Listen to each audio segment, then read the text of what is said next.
If you are new here in this church, we are going through a series, You Are What You Eat, and we are on the second week of this series. If you have your Bible with you, please open it in 2 Timothy. I'll start reading in verses 12 to 17 of chapter 3. 2 Timothy chapter 3, starting in verse 12 through 17. It says here, "Indeed, all who desire to live a godly life in Christ Jesus will be persecuted, while evil people and impostors will go on from bad to worse, deceiving and being deceived. But as for you, continue in what you have learned and have firmly believed, knowing from whom you've learned it, and how from childhood you have been acquainted with the sacred writings." Can you say those two words? Sacred writings. "Which are able to make you wise for salvation through faith in Christ Jesus.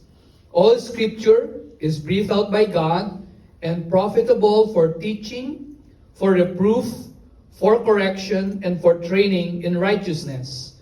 Verse 17, let's read this together. "That the man of God may be complete, equipped for every good word." Good work. Lord, thank you for your word this morning. Whether we are young or we've been walking with you for years, thank you that your word remains to be timeless. Thank you that it is applicable in every season of our lives. Even as we have started studying your word with this series, you are what you eat, we are what we eat as we eat your word this afternoon. Through this text that we've read and some texts that we have prepared to read, open our hearts that we may receive your word. Help us see what you want us to see through your word today. Lord, let your word reveal who you are and let your word change us every day and forever. This we ask in Christ's name. Amen. So ngayong umaga, pag-aralan po natin yung 2 Timothy chapter 3. Then I'll be jumping to one of the books in Psalm, specifically Psalm 19, as we look at the second part of our series. Just in case you were not able to join us last week dahil po sa bumagyo, or some of you were affected or you ministered to some of your family members, that's na nangyari lately sa Cebu or anywhere else, please visit our YouTube, okay, Victory North Avenue YouTube, for you to understand the very foundation and the authority of God's Word when Pastor Christian preached this last week. And today we'll be talking about the sufficiency of God's Word. And sabi ni Paul kay Timothy, because Timothy was a young preacher, was a young leader then, he was instructing him with the context in the culture where he was in, wherein he was saying there's godlessness in the last days. People won't believe God, people will set aside God, people will not trust God. And he was describing the kind of people that he will be meeting. Sabi niya doon, people are going from bad to worse. Some will be deceiving, and some will be deceived. Okay, from bad to worse. From the one deceiving, and from the one being deceived. And habang iniisip ko nun, yung context na to, yung phrase na to, when Paul was talking to Timothy about this, there are at least three things that I've realized that's applicable to our context in terms of us addressing why people are moving from being bad to worse, and why people are deceiving and are being deceived. That's why we need to root ourselves in the truth of God, which is God's Word, which is the Bible. Three things that I've seen, okay, at least in our culture, or even when you scroll your social media, when you read the news, okay, the first one, that's a reality that we face, why people are turning away from the truth, is this: personalized religion. Can you say personalized religion? Ilan sa inyo dito, kapag nasa work kayo or nasa school kayo, gusto nyo kumakain sa cafeteria? Okay, cafeteria. Okay, tama ba? Yung iba say, okay, hindi na cafeteria, okay, fast food restaurant. Okay, na mahilig kayo ng value meal. Okay, ayaw nyo lang ng rice and chicken. Gusto nyo pa ng fries, ng burger steak, ng burger, ng apple pie. Okay, dami akong binibanggit. Okay? Di ba, when you are in a cafeteria, you have the option to choose whatever you want. Tama? Okay, gusto ko to igado, gusto ko to dinuguan, gusto ko to binagoongan. Okay, we have those options. But when it comes to faith, and in the reality of faith, many times we treat God's word that way. We ended up adding and subtracting. Sometimes cafeteria style, yung way natin in terms of the way we treat the word of God. Feeling natin, okay, kulang, so dagdagan natin. Okay? Or sobra-sobra, so bawasan natin. Some people will add and subtract the scripture. Dahil hindi nagsusut sa passion nila, hindi nagsusut sa desire nila, iniisip nila, okay, etong gagawin natin. Hindi sapat. Hindi sufficient. Dagdagan natin. In the book of Deuteronomy, when Moses was writing the letter to the people of God, he was telling this command. Everything, Deuteronomy chapter 12, verse 32, he said this, everything that I command you, you shall be careful to do.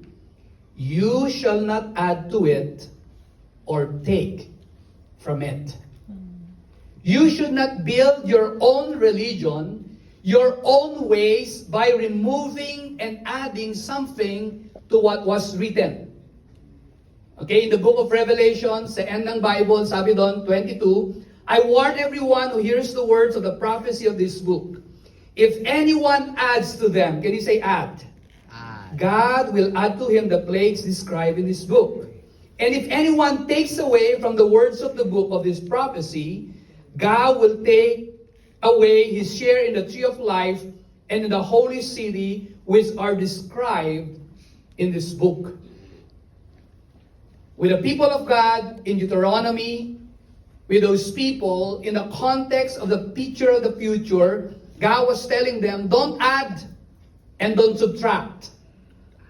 Because the word of God is sufficient. Now, if you are a believer of Jesus, or every Christian has a responsibility and right to read and interpret Scripture. Okay? You have the right to read, and you have the privilege to interpret the Scripture. Kapag binasa natin, the Scripture speaks to us, and there's a way for us to interpret it. Yes, we have that freedom, but remember also, but no one has the right to distort the Scripture. The moment we distort the Scripture by adding or subtracting anything from it, that's the time we tend to personalize our religion. Gusto ko lang kung anong sinabi at ayaw ko yung sinabi. Okay, that's the first one. Second one is organized traditions. Can you say organized traditions? I just made this up. Okay, let me explain what I mean. Okay? Kasi there's a lot of nuances pag tinignan natin to.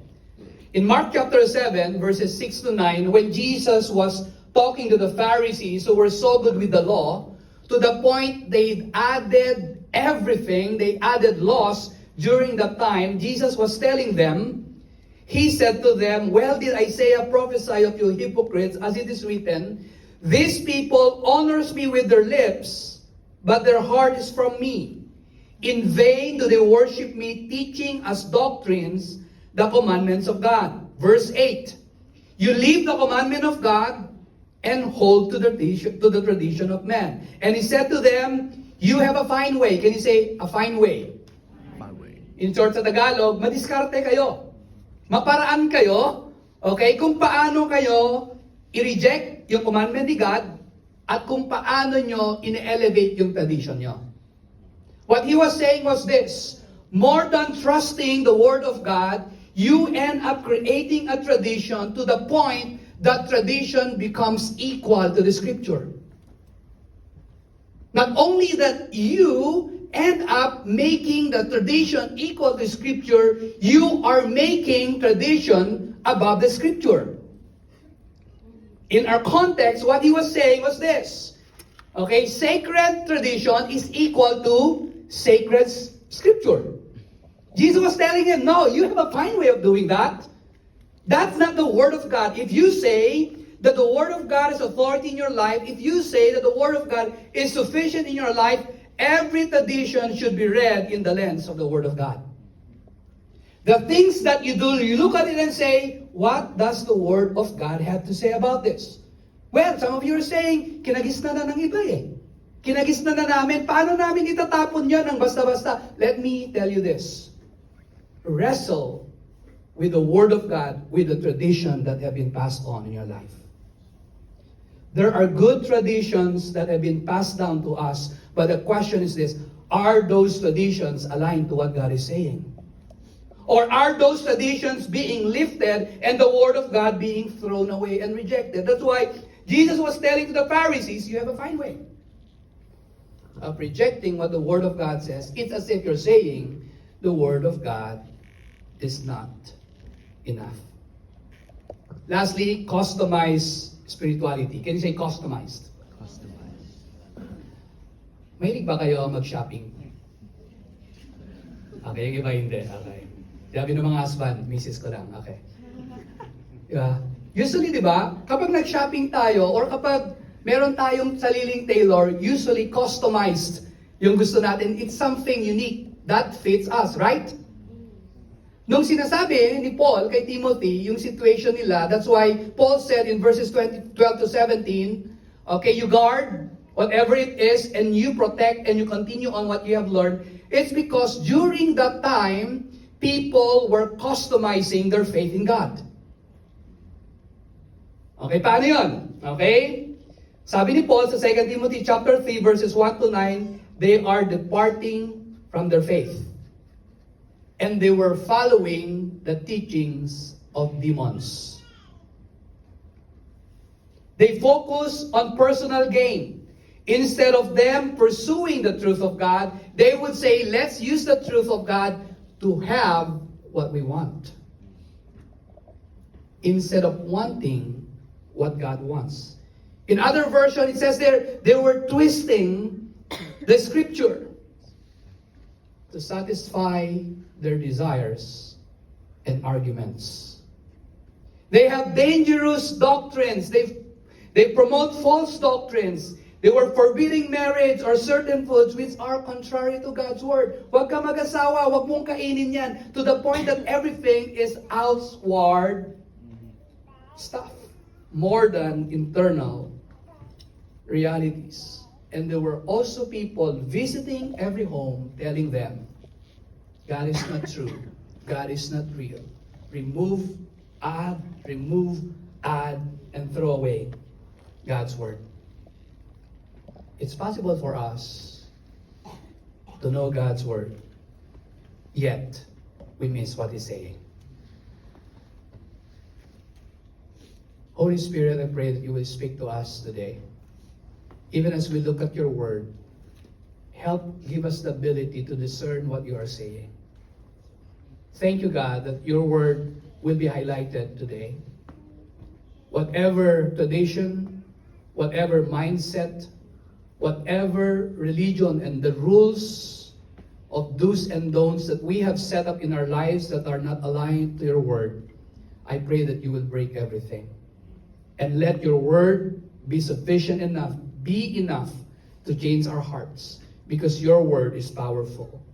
In Jesus' name, amen. What was Paul's instruction to Timothy? In verse 14, sabi niya, as for you, continue in what you have learned and have firmly believed, knowing from whom you learned it, and how from childhood you've been acquainted with the sacred writings. Can you say sacred writings? Paul was describing specifically the scripture. Okay, after those verses na binasa natin, makita natin, sabi doon ay, all scripture is God-breathed. So when you say all scripture, Paul was including the counsel of God, which includes the Old Testament. Can you say Old Testament? Okay? Trivia tayo ngayon. Okay, anong involved sa Old Testament? The Torah. The Torah means the first 5 books of the Bible. Sige, try natin ha. Okay. Since we are learning about the Word of God, let's see kung alam natin yung first 5 books of the Bible. Torah, okay? Ready? Genesis.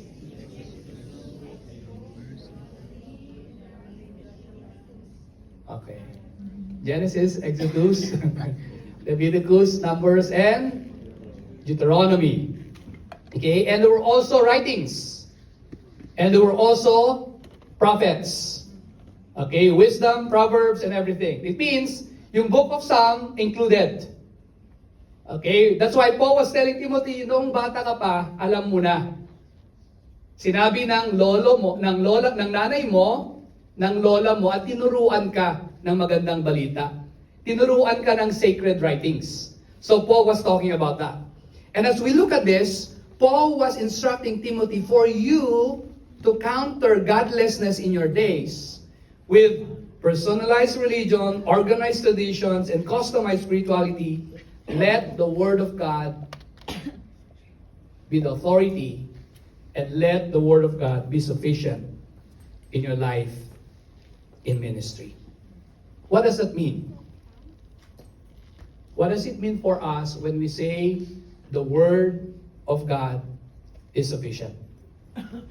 First thing, Scripture is God's sufficient revelation. Meron bang nagda-diet sa inyo? Meron? Meron, okay? Yung ba sa inyo, kakain pa mamayang 2 p.m., okay? Klaseng iba-ibang diet, no? When you say sufficient, nag-research ako, I ask Gemini, okay? Sabi ko, what makes a sufficient diet? Okay, siyempre, titanong ko, di ba? First one, sabi niya, adequacy. Dapat may calories, may vitamins, may minerals, may fat, at saka fatty and amino acids. Second, ano pa sabi niya? Balance. Can say balance. May veggies, may fruits, may protein, may grain. Okay? Sabi din, yung calorie control, kailangan mo rin bilangin. May doktor akong kaibigan, nagka-calorie control parate. Kapag small group kami, yun ang parating kwento niya. Okay? Pang-apat, variety. In short, dapat rainbow color yun sa plate mo. Nung elementary days natin, yung sinasabi ng teacher natin na go, grow, and glow. Kaninang umaga, yung tatlong yun, part ba ng meal nyo? Hindi, okay. Nag-lean tayo towards somewhere else. When you talk about the sufficiency of God's Word, especially at the time when God was speaking to Abraham, Noah, and Moses, the Word of God was enough for them to respond the way God wanted them to respond. Remember, in the Old Testament times, they don't have this Bible. What they have are scrolls. What they have is an oral tradition. They passed on what they've heard, okay, sa mga ninuno nila at sa mga next generation. That's what they're talking about. That's why, pag binasa natin yung Deuteronomy chapter 6, sinabi doon yung Shema, wherein sabi niya, lahat ng tinuturo na magulang nyo, ipasa nyo sa mga anak nyo. Ituro nyo, i-post nyo sa door nyo, gawin nyo lahat ng paraan para i-impart yung mga bagay na yon. The Word of God was sufficient enough at that time to be given to Noah, Abraham, and Moses for them to respond accordingly in a specific timeline for them to do God's will. And for us today, when you look at the Word of God, this Word, 66 books, are sufficient enough to guide us, to lead us, to sustain us, so that we know what God wants for us. Some of you are asking, anong will ni God sa akin? Anong plano ni God sa buhay ko? The Word of God has something to say about that. Paul talked about the sacred writings. Right now, I'll be jumping to Psalm 19. We'll be reading 7 to 11 to look at why the Word of God is sufficient. Okay, medyo tuturuan ko kayo konti kung paano magbasa ng Bible. Okay ba? Parang pa sa inyo marunong na ako. Okay. In Psalm 19, 7 to 9, okay, of course, gumawa ko ulit ng table. Okay. Okay ba? Natututo tayo ngayon eh. Minsan kapag nagiging teacher ako, yun ang ginagawa ko. Psalm 19, 7 to 9, kung mapapansin nyo, dinescribe ni David kung ano yung word ni God. Okay, in different versions. Okay, merong ESV, NLT, at saka NASB 95. Sabi niyo sa una, sa verse 7, the law of the Lord, the instructions of the Lord, and the law of the Lord. Anong description? It's perfect. Verse 7, the testimony of the Lord, the decrees of the Lord, the testimony of the Lord. Anong sabi? Description? Sure, trustworthy, sure. Okay? Next one, verse 8. Okay, the precepts of the Lord, the commandments of the Lord, the precepts of the Lord. Okay, ano pare-pareho ang sagot? They are right. Okay, the commandment of the Lord, the commands of God, the commandment of the Lord, they are pure and... May verse 9 ba dyan? Wala na. Okay, verse 9. The rules of the Lord, the laws of the Lord, the judgment of the Lord, sabi doon, true, righteous, fair, and righteous and true, all together. David was describing the kind of word that God has for His people. Ganda ng lens, no? Parang diamond yung presentation. That when you look at the Word of God, you don't look at it from this lens, from this perspective. There are ways on how you can look at it and say, okay, this is the law, and this is the instruction of God. It's not only the instruction and the law of God, this is also His testimonies and decrees. Not only that, it's also His precepts and commandments. His commands. Not only that, it's also the rule and the law and the judgment of God. And he was describing, okay, this is the Word of God. What is it? It's perfect. It's sure. It's trustworthy. It's right. It's clear. It's true. It's righteous. And it's fair. Apart from the work of the Holy Spirit, we will never know what the Word of God says. But the Word of God was highlighted and was said, it's good and it's pleasing, it's perfect and it's right for His people. And Paul continued in verses 15 to 16, which are able to make you wise for salvation through faith in Christ Jesus. All Scripture, can we read this together? All Scripture is breathed out by God and profitable for teaching, reproof, correction, and training and righteousness. Scripture is God's sufficient revelation. Para saan? For how we are to live, what we are to believe, and what we are to practice as a church. If you're a student here, my prayer is that you get to value the Word of God.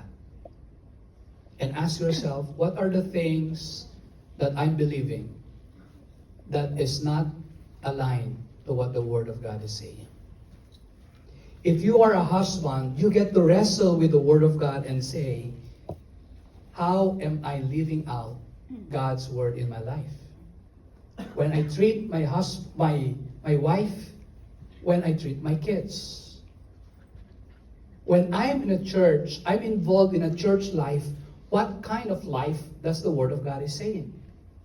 So you highlight the Word of God and ask God, Lord, how am I going to live out what you have? Are the things that I believe in line to your Word? Or are those things I just saw in TikTok? Let me tell you this. With a 2-minute, 3-minute TikTok video, there are times, whatever they say in line with the Scripture, they are not totally true. Because you know, you need to discern wisely on what God is saying and say, is this what the Word of God have to say about what this person is saying? Diba? Especially ngayon, daming fake news. Hindi nyo alam yung latest na lumabas na news, okay, naging AI, okay? Ngayon, confused ka, ano yung totoo, ano yung hindi. But my prayer is that when we are living out the kind of life that God desires for us here on earth, whether in school, in home, in our workplace, wherever God will place us, we will ask ourselves,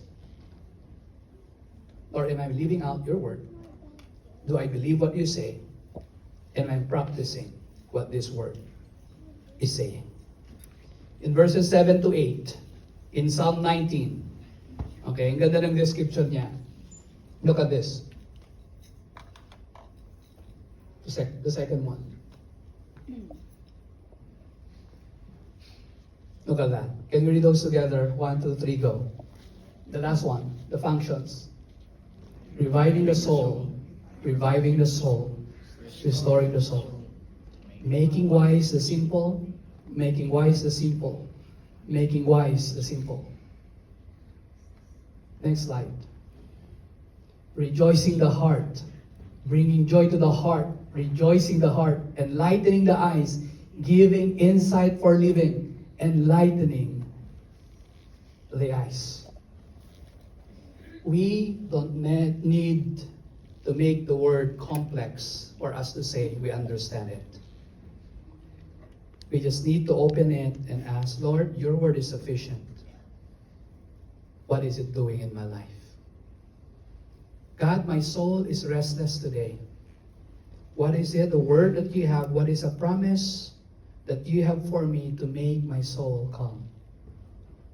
Lord, I need insight today on how I raised my teenager. What is it that you want me to hear? Lord, I'm sad today. Lord, I'm sorrowful. Lord, there are things that are happening in my life that's affecting my emotions. You said that your word brings joy in my heart. Because it is sufficient. Let your word bring joy. Let your word impart wisdom. Let your word revive my soul. Let your word give insight. Lord, will you revive the souls that are tired and weary today in Jesus' name? Lord, will you impart wisdom to those who are making big decisions in terms of their money and in terms of their work? I pray that your word will be reflected, will be remembered by them in the mighty name of Jesus. Lord, some of them are struggling with depression and worry. I pray that you will bring joy to their hearts in Jesus' name. Lord, some of them, Lord, in their workplace, in those places where you have put them, they're asking, Lord, I need an insight. More than them running to the news, more than them running wherever it is they get information, they will run to your word and say, give me an insight. Would you impart that today, Lord? In Jesus' name. Amen. John Frame said this, Scripture contains all the divine words needed for any aspect of human life. Sino dito, masaya kayo sa marriage nyo? Diba? Okay, ilan sa'yo dito, you're challenged with your finances? You don't need to raise your hand. In terms of your parenting, you're wrestling. And you're asking the Lord, what do I need to do next? In terms of your work, Lord, magre-resign na ba ako or hintayin ko yung 13-month pay? Okay, that's a joke right now, okay, in social media. Lord, if I look at the kind of friendships that I have and I'm building, are those friendships leading me towards you? Or are they drawing me away from you?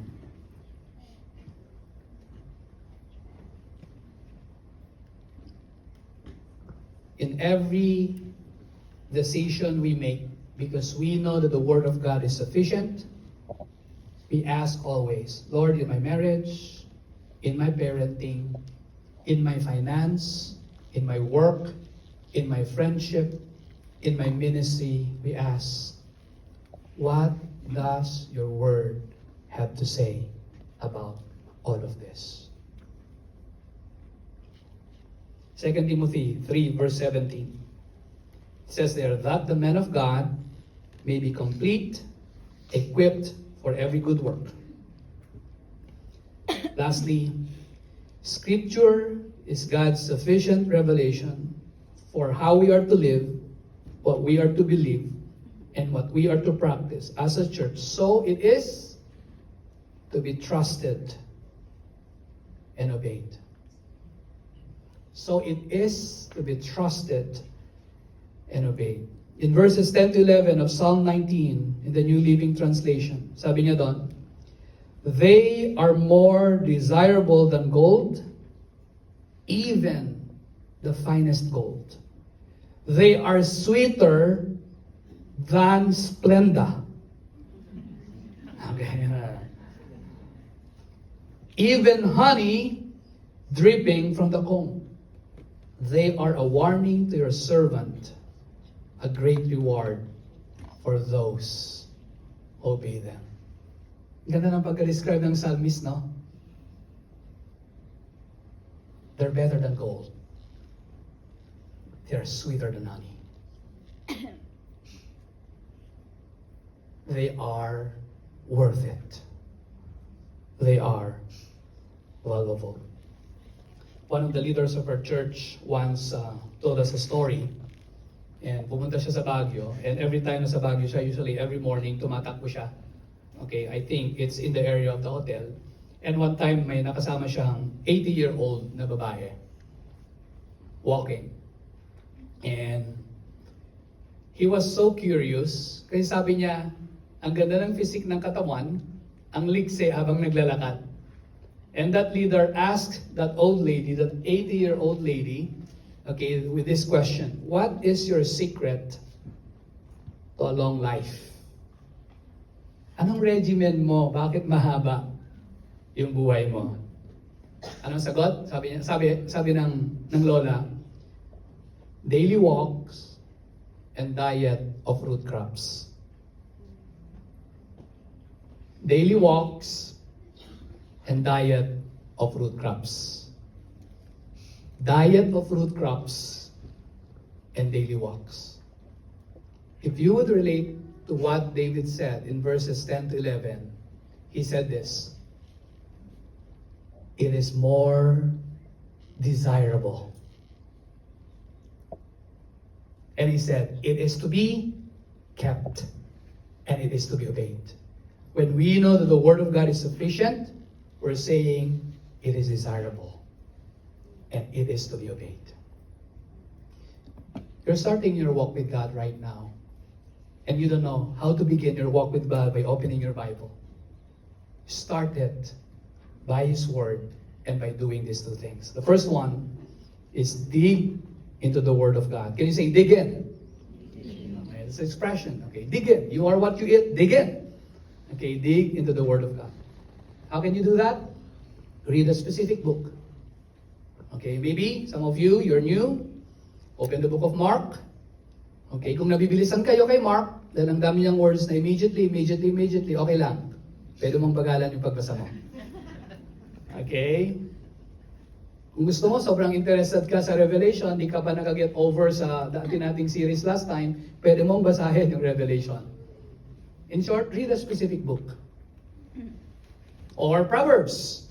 Proverbs have 31 chapters. Okay? A Proverbs a day. Nax, meron. Okay. Hindi, iba yun. Advice yun ng doctor. Okay. Okay? Proverbs. Read a specific book. Or study a person. Okay? God, sino si Moses? Kasi sinulat niya mostly of the Old Testament. Lord, sino si Paul? Kasi siya nagsulat ng 2/3 of the New Testament. Or maybe gusto mong pag-aralan si David, gusto mong pag-aralan si Esther. Look at it. Lord, sino sila? Okay. Or maybe a topic. A topic that can be like your present situation. What does your word have to say about my anxiety, Lord? What does your word have to say about my relationship right now? I'm in a relationship, my boyfriend ako, my girlfriend ako. Lord, how do you want me to respond in the way I handle my relationship? Lord, I'm starting a business. What does the book of Proverbs have to say about business? Setting the standard, building integrity, and applying what I have. Lord, I'm dealing with difficult people in my office right now. What does your word have to say about this? How can I deal with this person? You open the word and study Dig in. Can you say dig in? Or maybe start a daily devotional. Okay, instead of you getting your phone, opening it, scrolling the social media, why don't you set aside, get a physical Bible, and open the Word of God. Start a daily devotional. Say, dig in. Dig in. Secondly, be doers of the Word. Follow, act, and apply. Be doers of the Word. My small group leader once told me when I was still a student, I was in faith. Challenge niya ako. Sabi niya, Jeng, 1,000 verses memorized is useless if you don't obey them. I would rather challenge you to memorize one verse and apply it in your life than you flaunting to the church, to the world, that you know a lot of things, but the way you live your life, it's totally different from what you're memorizing. But the way you act, the way you respond to your classmates, the way you talk, they're exact opposite. It's better for you to apply what the Word of God says than just trying to memorize it and not doing anything about it. The Scripture is God's sufficient revelation for how we are to live, what we are to believe, and what we are to practice as a church. So it is to be trusted and obeyed. Thank you, God, that your Word is real and it's true. It can change us. Lord, they are not dry facts. They are your living words. And because they are your living words, they can revive our souls. They can bring joy to our sad and broken hearts. They can comfort our grieving souls right now. Your words give insights to every decision that we make every day. And your word imparts wisdom in the way we live our lives. Holy Spirit, would you impart the desire and appetite for us to love your word, to eat your word, to dig in. Lord, I pray that you'll give us the strength. Lord, thank you that your word was given to us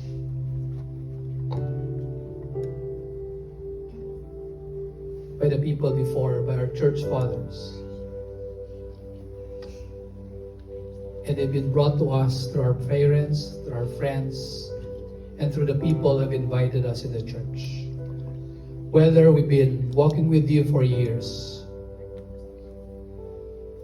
some of us are already at that point where they would say there's this crystallized belief that we have,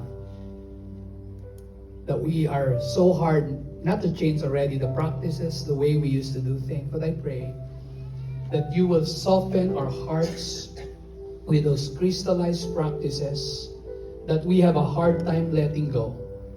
That sometimes we sense, instead of them making us fruitful, we are hindering ourselves in seeing what you are doing in our lives.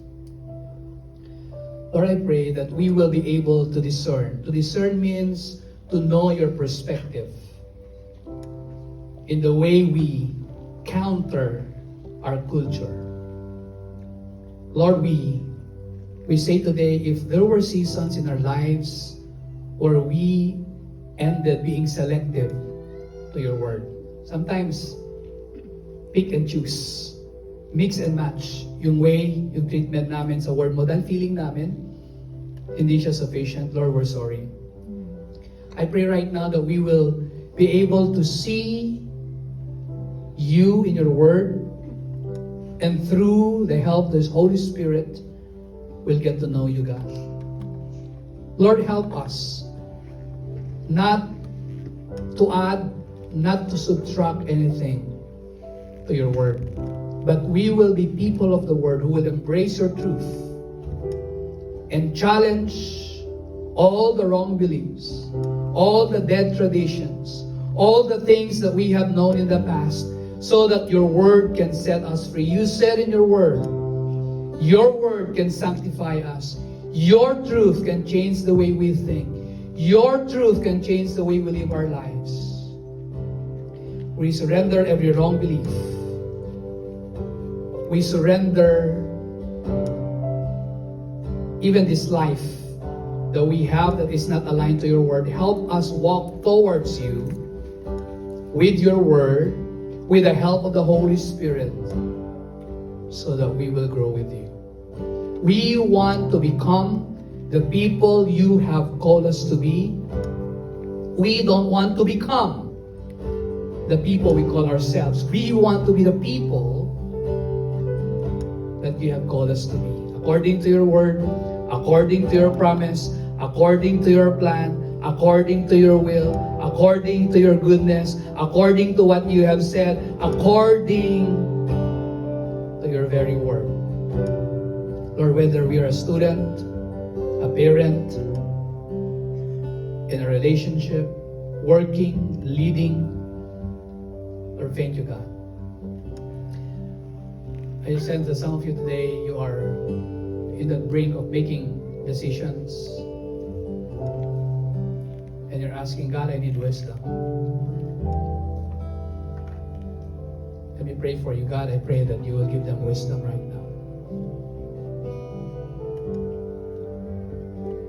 Wisdom from your word. Thank you, God. You said in your word in the book of James, those who lack wisdom, ask. We ask that today.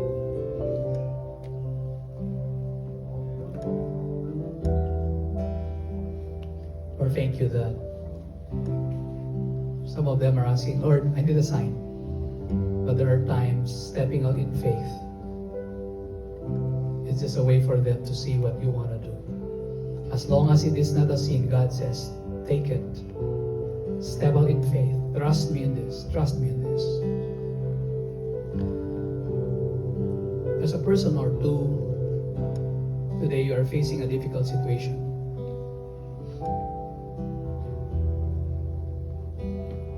And the way out for you is to give up. God is telling you today, don't give up. That road seems difficult. But remember that I've been with you and I'm with you. God is telling you today, recall the time when I was ministering to you and when I was showing up in a specific situation in your life. If I have done that before, I'm going to do it again. God says. Some of you are asking the question, Lord, for how long? For how long I've been waiting? For how long will you show up?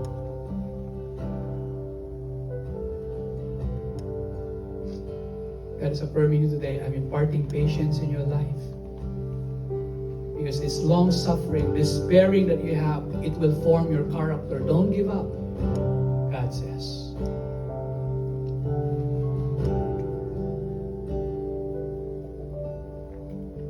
Some of you, you've let the pleasures of this world replace the promises of God.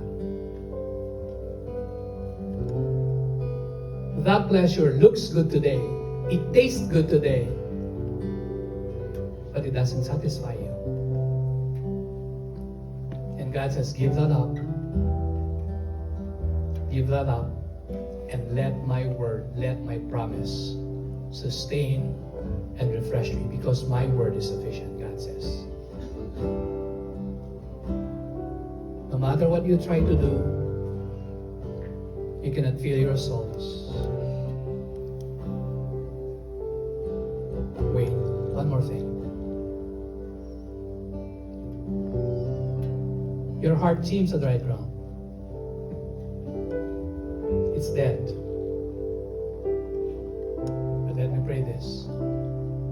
tell that person, alam mo, aling numb ka na. You're numb. You're feeling numb today that sometimes hindi ko nakikita, hindi ko nagigets. And many times the devil, the enemy would speak lies, and you cannot even discern if that's the devil or God. And God is telling you today, I'm setting you free from that. Lord, whatever is numbing your people today, Holy Spirit, breathe life. Breathe life. Breathe life. Let your word bring clarity to their confusion.